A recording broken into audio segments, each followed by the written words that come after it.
पड़ौराना उत्तर प्रदेश के राजनीति में ये नाम एक पहेली की तरह है।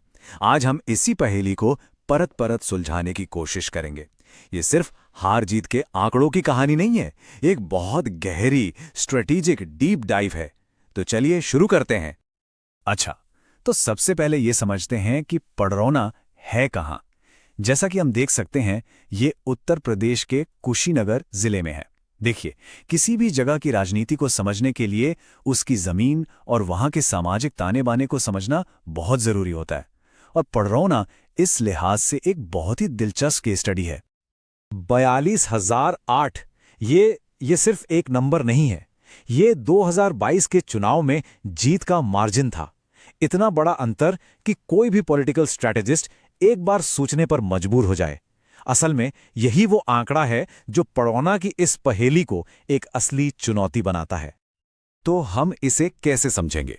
सबसे पहले पड़रौना की पहेली को आंकड़ों से देखेंगे, फिर वहां के लोगों की नब्ज को समझेंगे। इसके बाद हम जनादेश का विश्लेषण करेंगे कि ऐसा हुआ क्यों।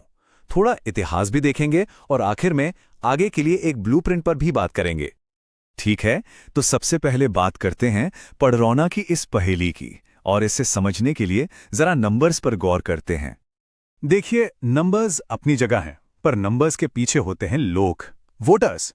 तो सवाल यह है कि पड़रौना के वोटर्स आखिर हैं कौन, वहां का सोशल फैब्रिक कैसा है, क्योंकि सारा खेल तो वहीं से तय होता है।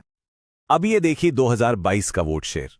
तस्वीर काफी साफ है। बीजेपी को मिले करीब 49.8% वोट, समाजवादी पार्टी को 31.5% और बीएसपी को 9.1%। मतलब बीजेपी और एसपी के बीच का जो फासला है वो बहुत बड़ा है। किसी भी अपोजिशन के लिए इस गैप को भरना एक बहुत बहुत बड़ी चुनौती है।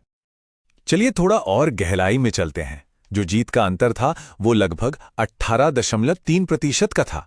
अब यहां की डेमोग्राफी को देखिए, लगभग 70% हिंदू और 29% मुस्लिम आबादी।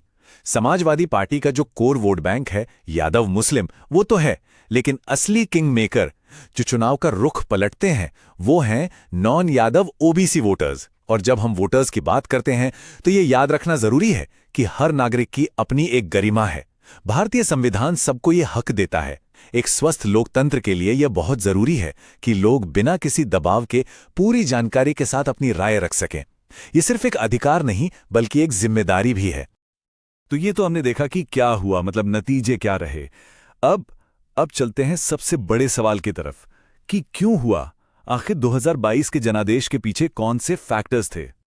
तो कौन सी वो बड़ी ताकतें थीं, पॉलिटिकल, इकोनॉमिक, सोशल, जो उस वक्त जमीन पर काम कर रही थीं? चलिए देखते हैं। इससे आप एक तरह का स्वॉट एनालिसिस समझ सकते हैं।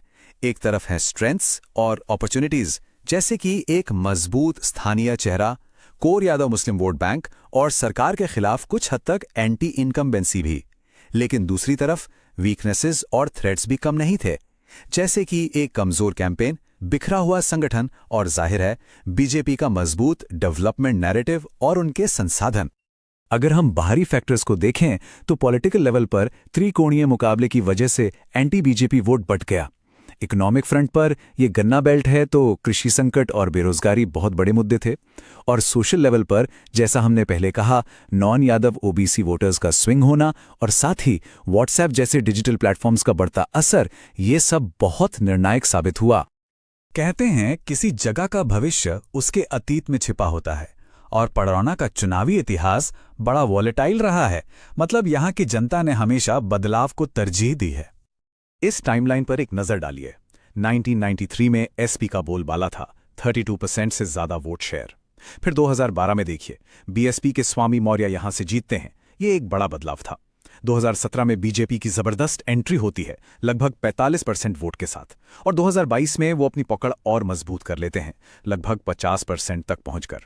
तो साफ है, ये सीट किसी एक पार्टी की बपौती नहीं रही है। ठीक है, तो ये था विश्लेषण। अब बात करते हैं आगे की। इन सारे फैक्टर्स को ध्यान में रखते हुए भविष्य का रास्ता क्या हो सकता है? एक असरदार गवर्नेंस का ब्लूप्रिंट कैसा दिखेगा? जमीन पर जब आप उतरते हैं तो एक सवाल बार बार सुनाई देता है, खासकर युवाओं से। डिग्रियां तो हैं हमारे पास, पर हमारे भविष्य के लिए नौकरियां कहाँ है? ये सिर्फ एक सवाल नहीं है, ये एक बेचैनी है, एक आवाज है जो बदलाव चाहती है। और ये बेचैनी हमें वोटर्स की शिकायतों में साफ दिखती है। लिस्ट में सबसे ऊपर क्या है? बेरोजगारी, उसके बाद महंगाई, जाति और आरक्षण से जुड़े मुद्दे भी हैं, और डेवलपमेंट की कमी। ये है वो असली मुद्दे जो वोटिंग पैटर्न पे असर डालते हैं। तो रास्ता क्या है? यहां एक 4 पिलर वाली स्ट्रैटेजी की जरूरत है। पहला, इलेक्टोरल, मतलब नॉन बीजेपी वोटों को एक साथ लाना और स्विंग वोटर्स को टारगेट करना। दूसरा, ऑर्गेनाइजेशनल, जमीनी स्तर पर वार्ड कमेटियों को फिर से एक्टिवेट करना। तीसरा, नैरेटिव, डेवलपमेंट के बड़े बड़े वादों से हटकर बेरोजगारी और सामाजिक बराबरी जैसे मुद्दों पर फोकस करना। और चौथा, रिसोर्स, पैसों की कमी को वॉलंटियर नेटवर्क से पूरा करना। ठीक है, स्ट्रैटेजी तो बन गई, लेकिन कागज से जमीन पर लाना ही तो असली काम है। तो देखते हैं कि इसे हकीकत में कैसे बदला जा सकता है। अगर हम कैंडिडेट विक्रम यादव के प्रोफाइल को देखें तो कुछ ताकतें हैं और कुछ कमजोरियां भी। ताकत क्या है? जाने पहचाने स्थानीय चेहरे हैं, यादव मुस्लिम वोट पे अच्छी पकड़ है, इमेज साफ है। लेकिन कमजोरियां?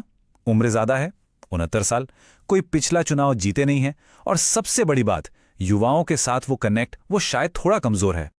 तो अब एक्शन प्लान क्या होना चाहिए?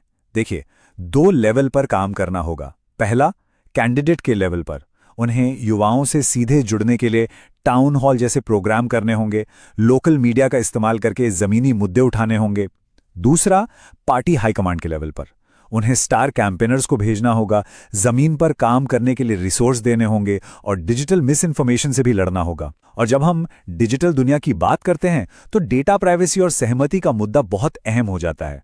भारत का जो नया डीपीटीपी फ्रेमवर्क है वो इसी बात पर जोर देता है कि किसी भी नागरिक की निजी जानकारी का इस्तेमाल उसकी सहमति के बिना ना हो। एक भरोसेमंद राजनीतिक प्रक्रिया के लिए ये पारदर्शिता बहुत जरूरी है। और ये सारा काम एक टाइमलाइन के तहत होना चाहिए, जैसे ये 90 दिन का विन बैक प्लान। तैयारी और टीम बनाने से लेकर बूथ मैनेजमेंट तक हर दिन हर घंटा कीमती है। चुनाव के आखिरी 90 दिनों में कोई भी गलती बहुत भारी पड़ सकती है। तो आखिर में एक बड़ा सवाल, क्या एक डेटा ड्रिवन ब्लूप्रिंट जो सिर्फ आंकड़ों पर नहीं बल्कि लोगों की असली शिकायतों और जरूरतों पर आधारित हो, क्या वो सच में भरोसा दोबारा बना सकता है? क्या वो एक मुश्किल चुनावी नक्शे को बदल सकता है? ये सवाल सिर्फ पड़ोना का नहीं है, इसका जवाब कहीं ना कहीं हमारे लोकतंत्र के भविष्य से जुड़ा है। सोचने वाली बात है।